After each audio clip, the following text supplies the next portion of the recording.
Hello everybody, Manithral here, and welcome to the weekly update video for OSRS. Now this week we have the boat combat fixes. So first there is some sailing fixes, all tied together essentially.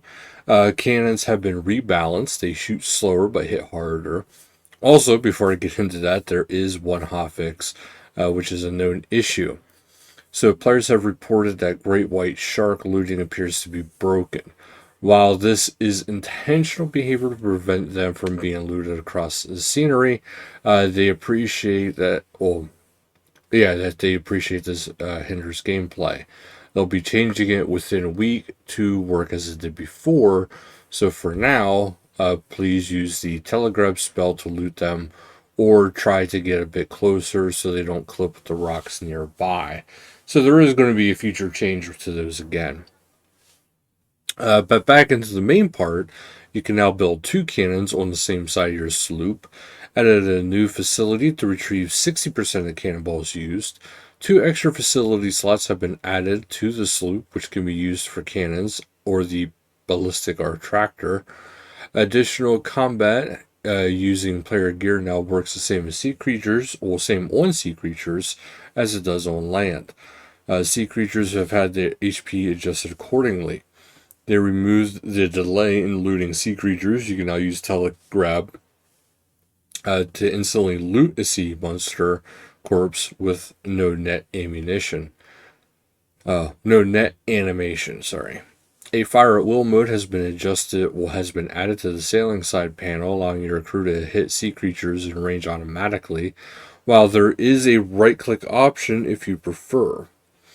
They buff the amount of cannonballs that can be received from the cannonball thieving, shipwreck, salvaging, and various NPCs. The pathing for the ancient furnace has also been improved to remove awkward obstacles. A new NPC, the Viled Kraken, has been added to the Tangled Kelp, alongside two new bounty tasks to hunt it down, unique drops inside the Dragon Cannon barrel, and Inky Paint. Inky Paint. I don't know what I said. Fixed the bug where invisible +2 sailing boost for the keg whirlpool surprise was not applying in certain situations. Fixed an animation bug with a 1.5 tick shipwreck salvaging. Players can now use the filled fish crate from the bank booth, banker, or bank chest to empty the fish into their inventory. This also works the same as using empty option on the crate. Fix an issue where the message shown when attempting to create animate keel parts incorrectly stated the required smithing level. Enemy attacks will no longer interrupt most captain actions, so you can continue to use the interfaces or other menus without them forcibly closing. Other changes consist of the God War Dungeon to Wilderness shortcut is now correctly shown as being one of the world map. Drops of Syracuse instance now last longer on the ground before disappearing.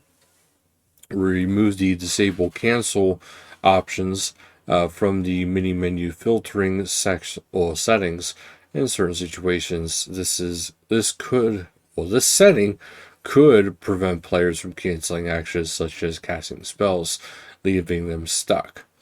Any player who previously had this option enabled will have them automatically turned off. Fixed an issue where the players in the dead man protection could still be attacked, breach NPCs in certain situations. Previously, players could bypass protection rates or rules by manually casting spells such as Wind Strike on breach monsters. This allows players to attack NPCs even with their protection timer was active. Players in Dead Man mode under protection can now no longer attack breach NPCs anywhere, whether in these areas single or multi-combat once protection expires.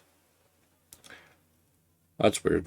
Sorry. Once the protection expires, breach NPCs can be attacked normally in the tournament version of Dead Man mode.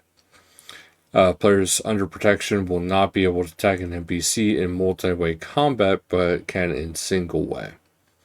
Fix a graphical issue with the crystal legs in Dead Man world.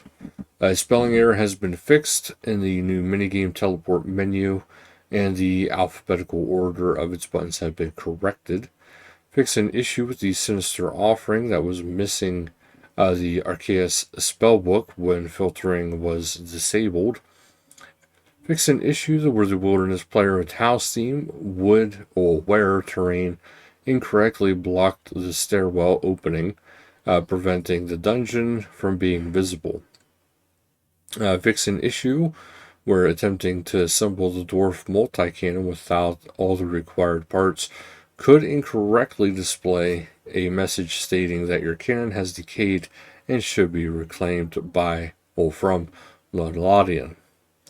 Adjusted the display value of the Sunkissed Bones for clan broadcasts and similar messages to a more appropriate value. Fixed an issue with the defeating of demonic Brutus with the thrall damage during certain special attacks could cause the fight to stall between phases. Fix an issue where the Ultimate Iron players who died during the Abomination fight in the Taste of Hope could lose their items due to their death pile spawning in an inaccessible location.